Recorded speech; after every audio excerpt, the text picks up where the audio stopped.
तो economy today 1.0 में आपका बहुत बहुत स्वागत है। रिलायंस का एक बड़ा प्रोजेक्ट बैटरी बनाने का रुक गया। लिथियम आयन बैटरी बनाने का प्रोजेक्ट था, रोक दिया गया। ब्लूमबर्ग की बड़ी रिपोर्ट आती है। कारण क्या है? देखिए, हमारे पास तो कैपेबिलिटी है नहीं ये चीजें बनाने की। चाइना ही इसमें सुप्रीम है और वो 20 साल से बैटरी टेक्नोलॉजी पे काम कर रहा है। हमारे पास तो बैटरी एक्सपर्ट्स ही नहीं है। हमें क्या लगता है कि हम दुनिया में जिसको पैसे देंगे उससे टेक्नोलॉजी ले लेंगे, हमें काम करने की क्या जरूरत है? हम तो निकम्मे लोग हैं। हमारे इंजीनियर्स तो एमबीए करके आटा तेल चावल बेचते हैं, इंश्योरेंस बेचते हैं, म्यूचुअल फंड बेचते हैं। तो ये तो हमारा काम है। मैं झूठ नहीं बोल रहा हूं, यही हमारी हकीकत है कि हम टेक्नोलॉजी के अंदर पर दिमाग लगाना नहीं चाहते बिल्कुल भी। थोड़ा बहुत जो कोडिंग वोडिंग कर लेते हैं, बस इतना ही काफी है। टॉप लेवल का हम कोई सॉफ्टवेयर भी नहीं बना सकते, यही हमारा है। अब रिलायंस इंडस्ट्री भारत में एक बहुत बड़ा लिथियम आयन बैटरी का बनाने के चक्कर में था। अब खुद के पास तो उसके पास एक्सपर्ट है नहीं, इंडिया के पास कैपेबिलिटी नहीं है, इंडिया में वो इंजीनियर नहीं है जो एक किस्म से बैटरी बना सके। तो साहब चाइना से बातचीत की गई और उनसे कहा गया भैया हमें टेक्निक दे दो, टेक्नोलॉजी दे दो।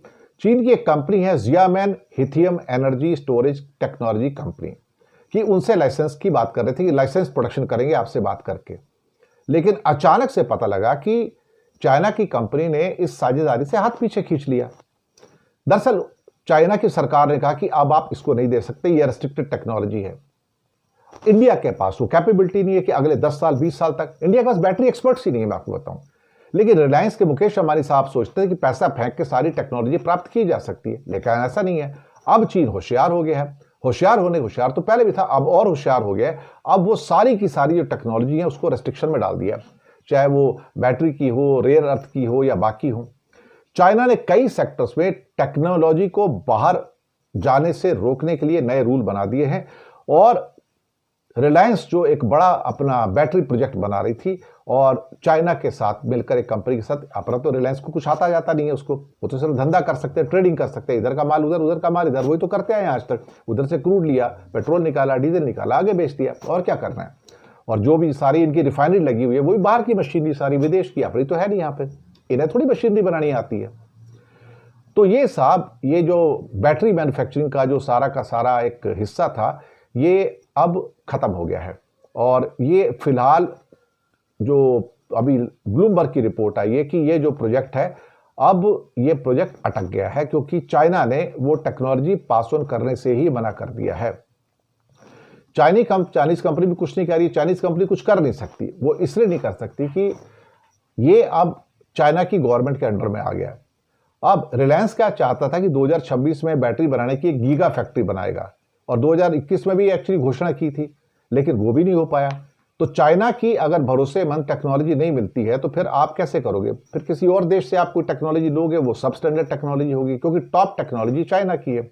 बाकी छोटी B grade C grade technology दुनिया में अवेलेबल है, लेकिन अगर टॉप की अगर आपको टेक्नोलॉजी चाहिए तो फिर आपको चाइना के पास जाना पड़ेगा। और चाइना अब उनको देने को तैयार नहीं, क्योंकि चाइना ने अपनी पॉलिसी चेंज कर दी है। पॉलिसी चेंज करके अब साहब वो दुनिया में किसी भी देश को नहीं देना चाहते बैटरी टेक्नोलॉजी। अब रिलायंस जो है वो जापान, यूरोप और साउथ कोरिया के भी पास जो कुछ टेक्नोलॉजी है, मुझे समझ में नहीं आता कि अगर रिलायंस को इतना ही बहुत भरोसा है तो वो अपनी टेक्नोलॉजी क्यों नहीं डेवलप करता? वो क्यों नहीं अपने बैटरी एक्सपर्ट्स को बुलाता, दुनिया से अपने प्रोजेक्ट में लेके आता और काम करवाता? लेकिन माल तो पका पकाया चाहिए ना इनको अपना माल तो बनाना नहीं, इनको रिसर्च नहीं करनी साहब। ये बिना रिसर्च के मजे करना चाहते हैं। यही भारत की व्यथा है कि यहाँ सब कुछ बिना रिसर्च के होता है और बिना रिसर्च के ही सब कुछ ये लोग पाना चाहते हैं। पैसा फेंको, टेक्नोलॉजी लो। लेकिन अब जमाना ऐसा आ गया कि अब लोगों ने टेक्नोलॉजी देना बंद कर दिया है या रेस्ट्रिक्ट कर दिया है, तो अब इंडिया यहाँ पर अटकना शुरू हो गया है। इकोनॉमी टुडे 1.0 में आज के लिए इतना ही। शुक्रिया आपका बहुत बहुत। चैनल को सब्सक्राइब जरूर कीजिएगा, क्योंकि ऐसी खबरें आपको भला और कहाँ मिलेगी। और साथ ही में आपसे ये रिक्वेस्ट भी है कि चैनल को सब्सक्राइब करके छोटी मोटी आर्थिक मदद भी कर सकते हैं। नीचे UPI number, bank account number दोनों दिए हैं। किसी एक को चुनकर छोटी सी मदद करेंगे तो अच्छी रिसर्च बेस्ड पत्रकारिता को आगे बढ़ाने में आप हमारे मददगार भी बनेंगे। धन्यवाद आपका।